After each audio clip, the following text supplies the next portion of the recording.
The human mind has a quiet, almost inevitable tendency to return to the same thoughts over and over again. Like a river that follows its repeated course, it flows back to memories, to fears, to projections of what might go wrong. This habit is known as mental rumination, and science estimates that we spend between 30% to 50% of our waking time in this state of repetitive thinking. While daydreaming or reflecting on the past is, in itself, a natural function of consciousness, the problem arises when this activity becomes continuous, invasive, and cruel.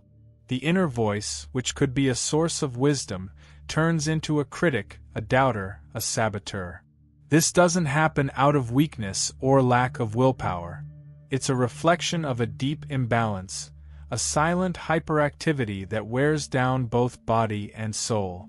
And the most dangerous part is that this wear and tear happens from the inside, without any obvious noise, draining vitality, clouding clarity, and diminishing your ability to be fully present in the moment. When thinking stops being a tool and becomes a prison, something breaks in the experience of being alive. From that point, the need arises to understand what lies behind this mental behavior, and how it forms not only on the surface of consciousness but within the deeper structures of the brain itself. This mental behavior that feels so personal, as if it were just a part of who you are, actually has deep biological root. Inside the brain, there's a system called the default mode network, a neural circuit that activates specifically when you're not focused on any particular task. It's in those gaps, between one action and another, that the mind tends to wander, revisiting the past, imagining the future, creating narratives, building judgments. This circuit serves a legitimate function. It helps us understand who we are, organize experiences, and plan.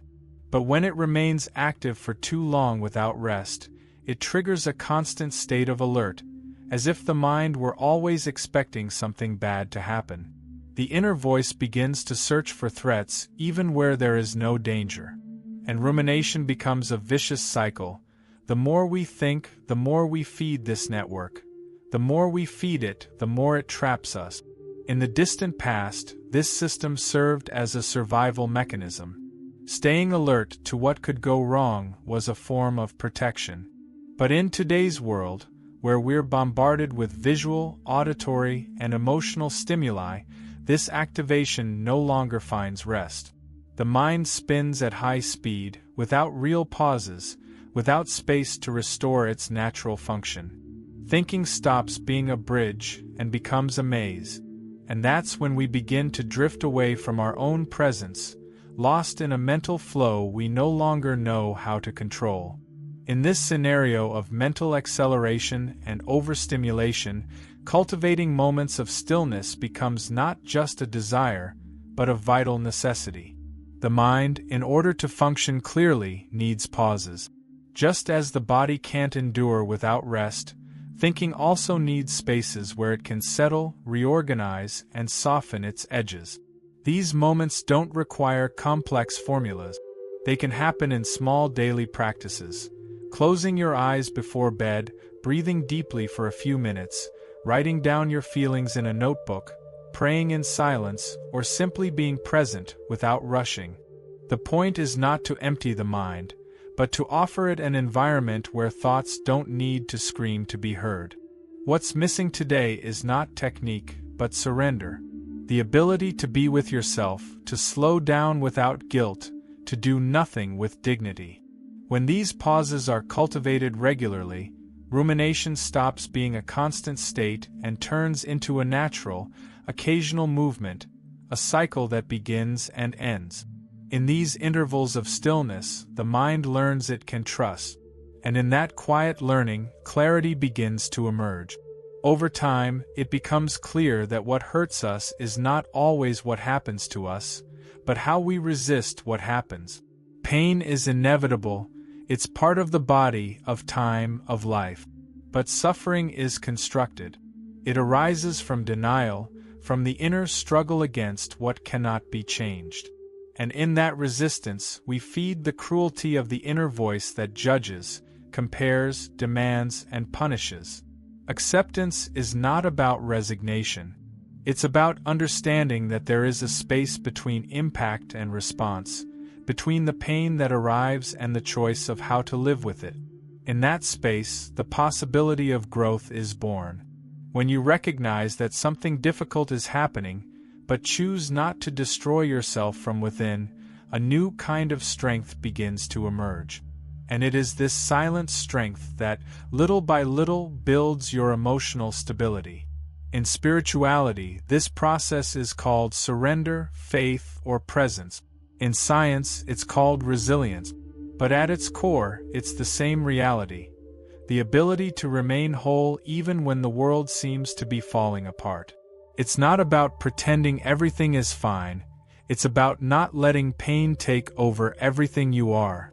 This perspective transforms pain into a path.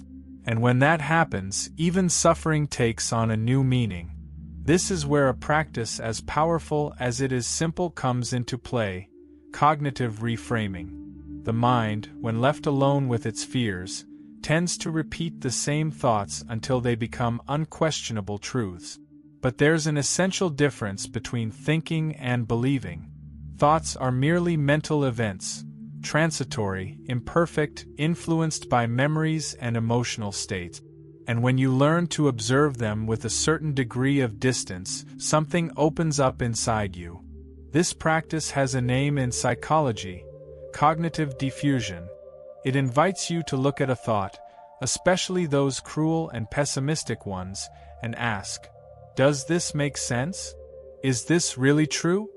Are there other ways to see this situation? That simple gesture of questioning, of making space for other possibilities, changes your relationship with the thought itself.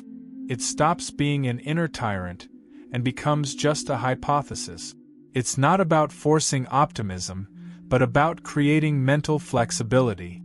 When the mind has room to imagine other paths, other interpretations, it stops being trapped in a single narrative. And it's in that expanded space that the opportunity to breathe arises, to choose with greater awareness, to stop being a hostage to your own mind. One of the most effective ways to put this reframing into practice is through writing.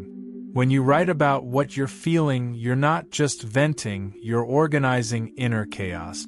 The simple act of putting on paper what consumes you from the inside is, in itself, a form of healing.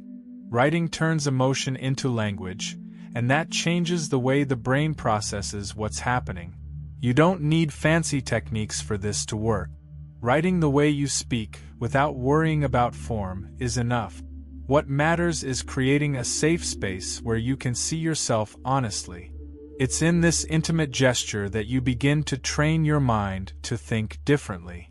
When you read back what you wrote, you see more clearly the distortions, the exaggerations, the repetitions. And little by little, you start to understand where your inner voice is being unfair. Over time, this practice becomes internalized. Even when you're not holding a notebook, your mind learns to do this exercise spontaneously. Observe what it's thinking, question it with kindness, propose other possibilities. Studies show that this kind of therapeutic writing has a real impact on emotional health, even reducing stress levels measured biologically. But more than numbers, what you feel is relief. A new space inside where there used to be only noise. In this process of observation and mental re-education, silence stops being merely the absence of words and becomes a state of deep presence. It's in that noiseless space that thoughts reveal their true nature. Outside the rush, beyond the need to explain everything, you start to realize that many answers don't come from speech, but from the gap between one sentence and the next, from the pause between one thought and the next. Speaking less, by choice, is an act of self-knowledge. When you choose silence, you're not running away, you're getting closer to your own truth. Because it's in silence that you hear the parts of yourself that have always been drowned out by internal and external noise. When the mind goes quiet, it begins to reorganize itself from within. Impulses calm down, judgments lose their strength, and words, when they arise, are no longer weapons, but bridges. In a world that pressures us to respond quickly, to say something all the time, silence becomes an act of resistance. It invites pause, true listening, contemplation. You start to notice that much of what you used to say was just a reflex, an attempt to avoid seeming absent or disconnected. But being present doesn't require speaking, it requires attention. And attention is only built when the mind has space to observe without haste. Silence also protects us. It keeps us from being overtaken by emotional urgency, by the need to explain, justify, or persuade. It creates a gap between what is felt and what is expressed, allowing the response to come through cleanly, without the weight of reactivity. It's not about suppressing speech, but about giving it the value it deserves. Speaking less, with intention, is a sign of maturity. Gradually, you begin to realize there's a kind of wisdom that can only be born in silence. And that learning to be quiet is not about losing strength, but gaining it. Because someone who can remain with themselves, without becoming agitated, no longer depends on the world's distractions to feel alive. But silence, as necessary as it is, also needs to be supported by the body. An agitated mind doesn't settle on its own. The body must follow this deceleration. When you learn to listen to your own biological rhythm, something starts to align between what you think, what you feel, and what you live. Practices like deep relaxation, conscious breathing, or the simple act of lying down with intention become true gateways to balance. It's not just about resting the body, but about activating internal mechanisms that promote a state of complete restoration. Techniques such as yoga nidra or non-sleep deep rest work directly on the nervous system, stimulating the vagus nerve, an essential structure for regulating emotions and calming states of alertness. These exercises are not luxuries or spiritual extravagances. They are essential forms of care in a world where excess has become routine.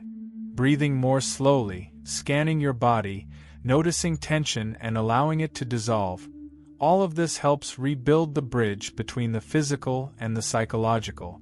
Because an exhausted mind rarely finds clarity, and a body in constant tension can't sustain the lightness we long for. This reconnection with the body, done with gentleness, gives us back the feeling of wholeness.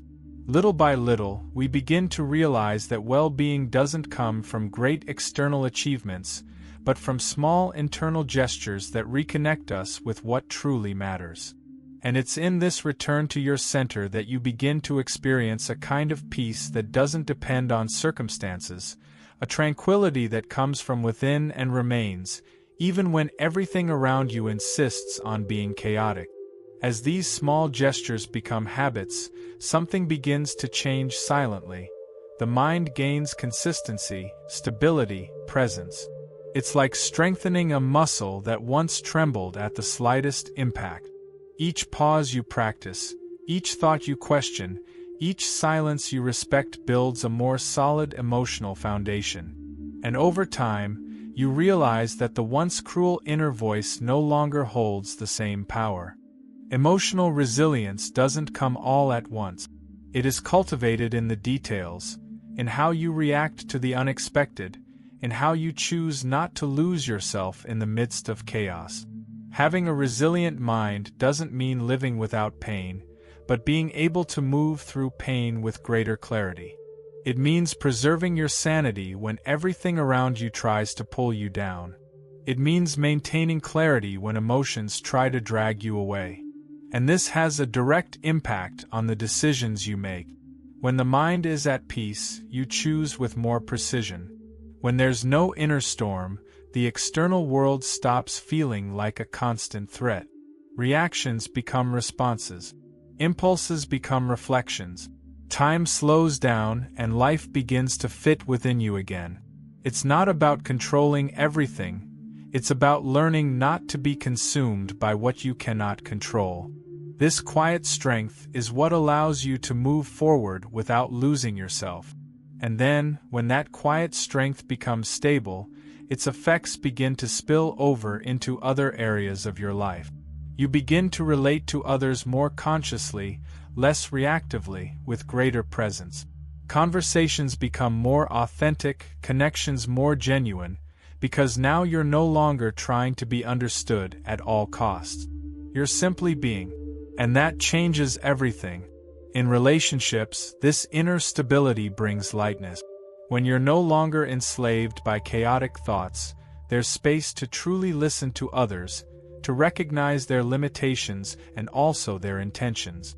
Empathy stops being an effort and becomes a natural reflection of someone who has learned to be kind to themselves.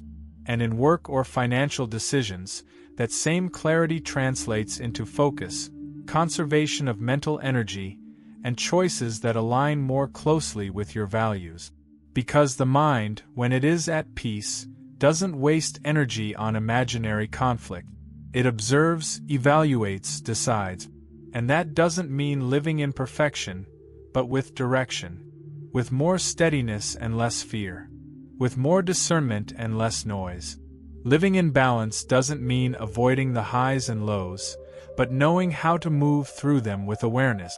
And believe me, when your inner voice stops being your enemy and becomes your ally, everything around you starts to make more sense. Life doesn't become easier, but it finally becomes yours. If you've made it this far, be sure to subscribe to the channel and check out the books I recommend in the first pinned comment.